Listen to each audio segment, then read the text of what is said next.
Salut à tous, c'est Antoine Moreau. Si vous aimez les voitures, vous êtes au bon endroit.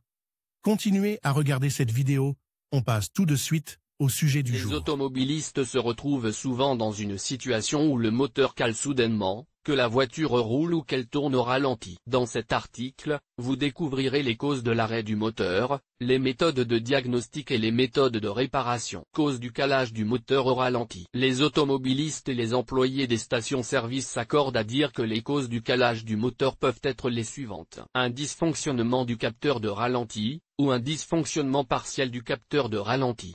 Un dysfonctionnement du capteur de position du papillon des gaz. L'encrassement du papillon des gaz.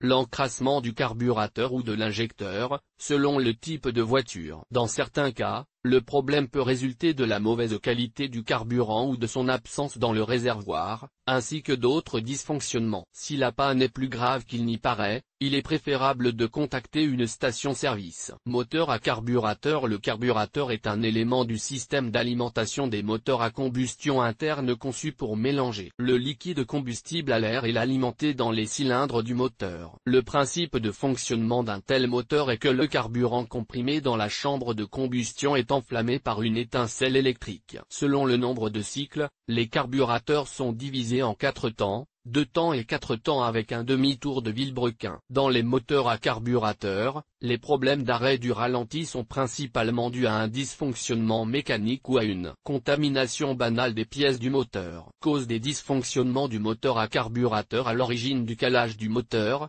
Dysfonctionnement du régulateur de ralenti. Le moteur cale immédiatement après avoir tourné la clé dans le commutateur d'allumage, où le nombre de tours augmente et diminue. Dysfonctionnement. La tige du capteur bloque le passage de l'air, le moteur s'arrête. Encrassement du volet de l'unité d'accélération, le volet ne ferme pas le canal d'air. Cela peut être dû à l'accumulation de dépôts pénétrants par le système de ventilation du mélange carburant-air, à l'utilisation d'un carburant de mauvaise qualité, à l'encrassement du filtre à air.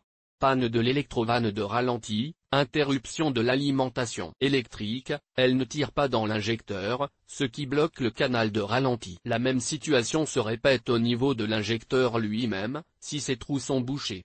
Blocage du flotteur du carburateur, chevauchement de l'aiguille du robinet d'arrêt, l'alimentation en carburant s'arrête, le moteur s'arrête. Ce problème est dû à l'accumulation de plaques et de petits débris dans le filtre à carburant.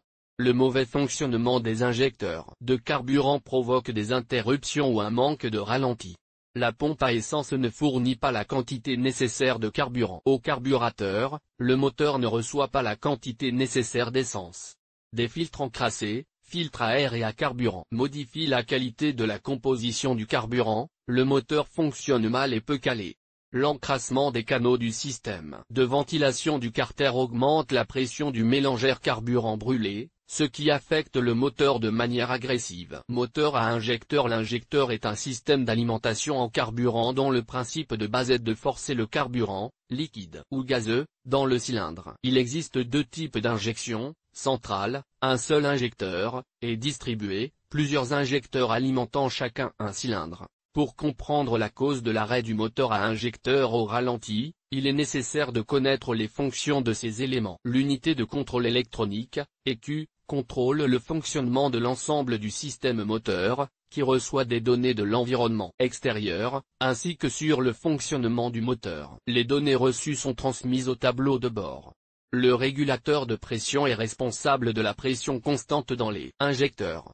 Les injecteurs, électromagnétiques, piézoélectriques, électrohydrauliques, alimentent les cylindres en carburant. La pompe à essence est chargée d'alimenter le réservoir en carburant.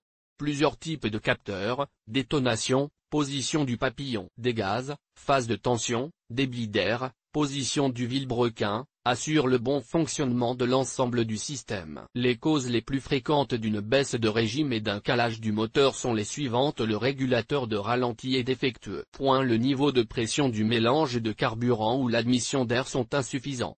Le système électronique du véhicule est défectueux. Les capteurs de débit d'air du système d'air fonctionnent mal. Les bougies d'allumage ne fonctionnent pas. Le moteur diesel ne tourne pas rond au ralenti. Pour comprendre ce qui provoque l'arrêt du moteur au ralenti, il est nécessaire d'étudier un peu le principe de fonctionnement de ce système. Le moteur diesel fonctionne de la manière suivante, le carburant est injecté dans le cylindre sous haute pression, tandis que l'air contenu dans le cylindre est comprimé de 16 à 25 fois. La température élevée favorise la compression de petites particules de carburant diesel, qui s'enflamment et provoquent la combustion du carburant diesel. Les gaz dilatent le piston et celui-ci descend, c'est-à-dire qu'il effectue des mouvements de va-et-vient. Le moteur diesel peut tourner au ralenti pour les raisons suivantes: l'absence d'alimentation en carburant de la pompe à carburant, haute pression, absence de signal des capteurs de position du vilebrequin à l'unité de contrôle, impossibilité de réguler la haute pression dans les limites fixées, la cause la plus fréquente d'arrêt du moteur. Dépressurisation du système haute pression, les éléments de l'injecteur s'usent et le carburant évacué dans le retour augmente. Il atteint des volumes tels que le système n'est plus en mesure de maintenir la pression nécessaire dans le rail. L'usure mécanique des pièces du moteur à carburant sous haute pression. Débris dans le filtre de la soupape de pression interne. Le calage d'un moteur diesel classique se produit pour les mêmes raisons que dans les moteurs modernes. Séquence de diagnostic. Il n'existe pas de recommandation précise sur la séquence de diagnostic. Si le moteur cale régulièrement, il est préférable d'attendre un peu et d'essayer de trouver la cause du problème. Il n'est pas difficile de déterminer un dysfonctionnement du moteur à combustion interne. Les systèmes de diagnostic électronique permettent à l'unité de contrôle électronique d'enregistrer les dysfonctionnements. N'oubliez pas les méthodes d'inspection basées sur des observations visuelles et auditives. La présence de bruits parasites, le changement de couleur des gaz d'échappement et d'autres signes indiquent une défaillance du moteur. Les propriétaires de voitures ayant une grande expérience de la conduite savent que les dysfonctionnements mineurs conduisent à de gros problèmes, une révision majeure du moteur ou son remplacement complet. Les inspections périodiques des pièces et des unités de l'appareil, qu'il est recommandé d'effectuer une fois par semaine, permettent d'éviter de tels problèmes. Vérifiez le niveau d'huile dans le moteur, l'antigel, vérifiez que les cosses, les connecteurs et les tuyaux ne sont pas endommagés ou rompus.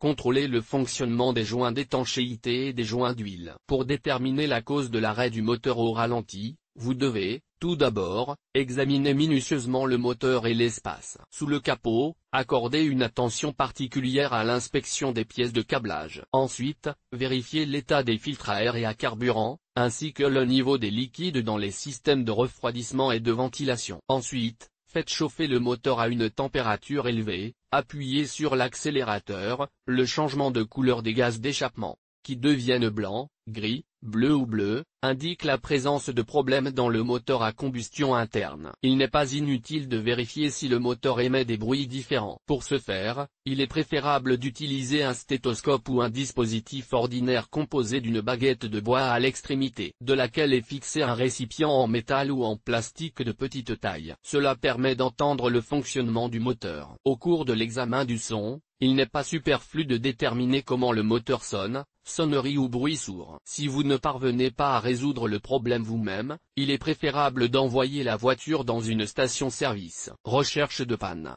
Souvent, le moteur installé dans un véhicule automobile n'a pas d'importance, les raisons du calage du moteur sont les mêmes. Sur les moteurs à carburateur, une cause fréquente de calage du moteur peut être un actionneur mal réglé, une vanne à aiguille encrassée et d'autres dysfonctionnements. Pour éliminer ces dysfonctionnements et améliorer les performances du moteur, le filtre à carburant est remplacé régulièrement. En cas de défaillance de l'électrovanne, le régime tourne au ralenti ou chute complètement. Si le cliquetis caractéristique ne se fait pas entendre au niveau de la connexion, il est préférable de remplacer l'électrovanne. Dans les moteurs diesel, le rôle principal est joué par une pompe à carburant haute pression. En cas de défaillance de cette unité, la qualité du carburant, l'état du câblage électrique, des bougies de préchauffage et d'autres pièces sont vérifiées, et le filtre à carburant est remplacé. Sur les moteurs à injecteur, nettoyez d'abord le filtre à air, il est possible qu'ils doivent être remplacés. Si des vibrations sont ressenties au ralenti, il est recommandé de remplacer le joint d'étanchéité. Par ailleurs, pour éliminer les causes de calage du moteur,